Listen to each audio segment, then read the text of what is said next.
DA শূন্য পদে নিয়োগ, অনিয়মিত কর্মীদের নিয়মিতকরণ সহ রাজ্য ও জাতীয় স্তরের মোট 25 দফা দাবিকে সামনে রেখে রবিবার আগরতলার রাজপথে মহা মিছিল করল ত্রিপুরা কর্মচারী সমন্বয় কমিটি। শিক্ষক, সরকারি কর্মচারী এবং পেনশনভোগীদের অংশগ্রহণে সরগরম হয়ে ওঠে শহর। প্যারাডাইস চৌমুহনী থেকে শুরু হওয়া এই মিছিল শহরের বিভিন্ন গুরুত্বপূর্ণ রাস্তা পরিক্রমা করে। সংগঠনের দাবি, দীর্ঘদিন ধরে বিভিন্ন দাবি বাস্তবায়িত না হওয়ায় আন্দোলনের পথ বেছে নিতে বাধ্য হয়েছেন তারা।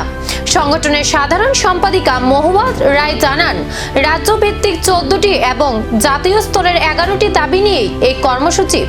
রাজ্যের দাবিগুলির মধ্যে রয়েছে শূন্য পদে দ্রুত নিয়োগ, কন্ট্রাকচুয়াল ও আউটসোর্সিং প্রথা বন্ধ, অনিয়মিত কর্মীদের নিয়মিতকরণ, বছরে 2 বার ডিএ প্রদান, বকেয়া ডিআর মিটিয়ে দেওয়া, অষ্টম বেতন কমিশন গঠন এবং ফিক্সড পে কর্মীদের নিয়মিত বেতনক্রম চালুর দাবি। এছাড়াও জাতীয় দাবির মধ্যে রয়েছে 4টি শ্রম কোড বাতিল, এনপিএস ও ইউপিএস প্রত্যাহার, রাষ্ট্রায়ত্ত সংস্থার বেসরকারীকরণ বন্ধ, কেন্দ্রীয় অষ্টম বেতন কমিশনের সুবিধা কার্যকর করা, ক্যাশলেস স্বাস্থ্য বীমা চালু এবং জাতীয় শিক্ষানীতি 2020 বাতিলের দাবি।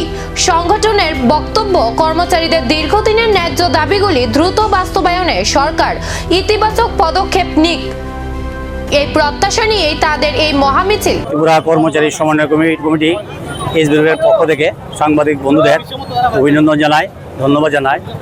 আজকে আমাদের একটা মহামিছিল, আমাদের রাজ্যের 10 দফা এবং কেন্দ্রীয় 10 দফা এবং রাজ্যের 14 দফা দাবি আদায়ের লক্ষ্যে আমাদের এই মহামিছিল।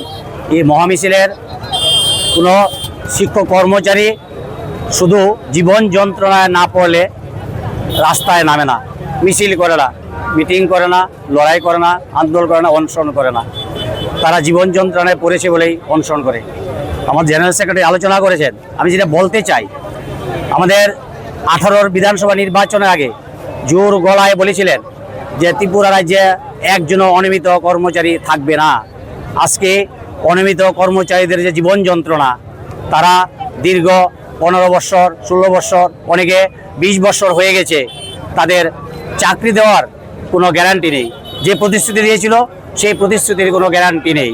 আমরা লক্ষ্য করলাম যে অনিয়মিত কর্মচারীদের নিয়মিত করার পরিবর্তে যে 2018 সালের যে 1 জুলাই একটা সার্কুলার জারি করে তাদের যে অধিকার, সে অধিকার হরণ করা হলো।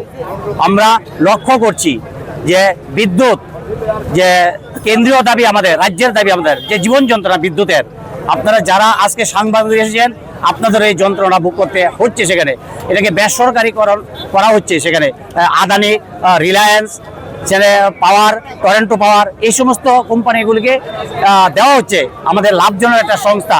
অর্থাৎ সরকার 25 দফা দাবি নিয়ে কর্মচারীদের এই আন্দোলনের পর সরকার কি পদক্ষেপ নেয়, দাবি পূরণে কোনো ইতিবাচক উদ্যোগ আসে কিনা, এখন সেদিকেই তাকিয়ে রাজ্যের হাজার হাজার শিক্ষক, কর্মচারী ও পেনশনভোগী।